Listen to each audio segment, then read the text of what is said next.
humorous speech contest, Dr. Jim Anderson. His speech is titled, The Perils of Camping. The Perils of Camping. Thank you very much, Mr. Toastmasters. Fellow Toastmasters. So I have two boys, which places me in the awkward position of actually being a parent. I'm not sure if I ever really signed up for this, and I'm not sure if I ever really quite understood exactly what that entailed. But apparently what it entails when you have two boys is they must join Cub Scouts. That is apparently a requirement. If they join Cub Scouts, they must go camping, which is fine with me until my wife told me that if the boys were going camping, apparently I was going camping also. Really? You know, I've never been camping in my entire life. Really? I'm going to go camping with the boys? Well, okay. I guess I sort of signed up for this. I'm going to need a tent, I informed my wife. She said, not a problem. She went out and bought me a tent. She bought me a 5-person tent. Have you ever seen a tent before? You've probably seen a 1 or a 2-person tent. You've not seen the Taj Mahal tent that a 5-person tent is. I'm like, wow, that's going to be pretty cool. So, 2 boys, me, enough supplies to survive 6 months in the Arctic outback, go into the minivan, and we're off to go camping. Fantastic. So we show up, and of course it's a Cub Scout thing. So families are running around, boys are running around, and it's like, okay, great, we'll go over like somewhere there. So we find like an empty spot. And I say, fantastic, we will be camping here, because apparently that's what you're supposed to say. It seemed like a good thing to say. So now the little challenge here, of course, is I'd never set up the tent before. But it couldn't be that hard. It's just a tent. And look, on the side of the tent bag, there's a picture. And there seems to be 6 steps to what you have to do. Now remember, it's not just me setting up the tent. I have 2 Cub Scouts here to assist me. 1 6 and 1 9.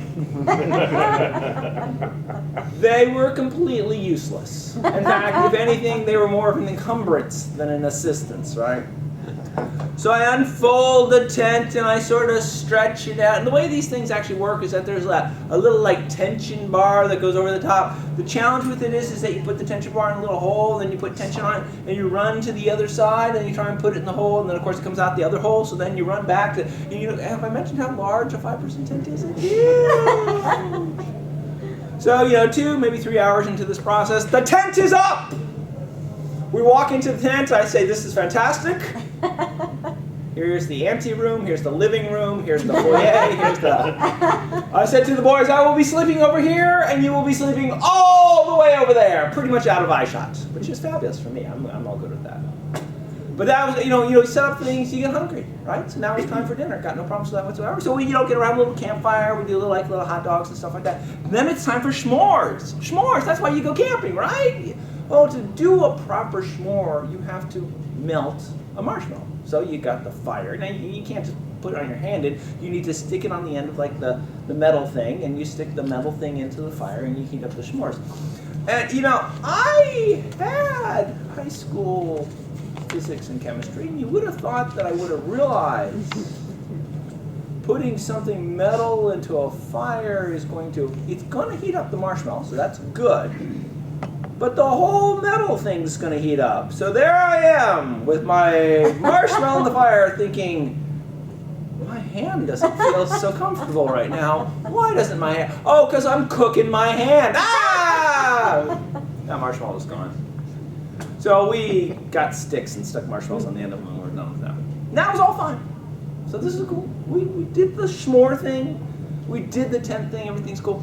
Well, so then it's time to go to bed. And you try getting a 6-year-old and a 9-year-old to calm down, shut up, and they're part of the tent, so I can go to sleep, thank you very much.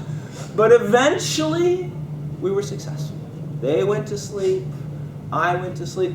Now, but you gotta remember, I'm an old man. I'm not sleeping through the night.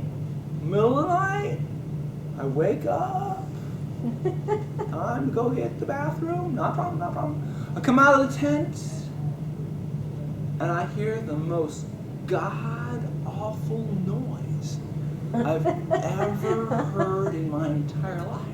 For a brief moment, I'm wondering, oh my God, some horrific animal is lurking just beyond the wood line. I don't know if I'm actually going to be able to make it to the restroom, so maybe I should just go. Well, I had to go, so the end of the story on that one. But then I realized what I was hearing. There were 100 other parents sleeping at that campground that night. And a good 75 of them snore. At 2 o'clock in the morning, you have this symphony of snoring. I was like, oh, God, who can sleep through that? So, camping. What are you going to do, Mr. Contest Master?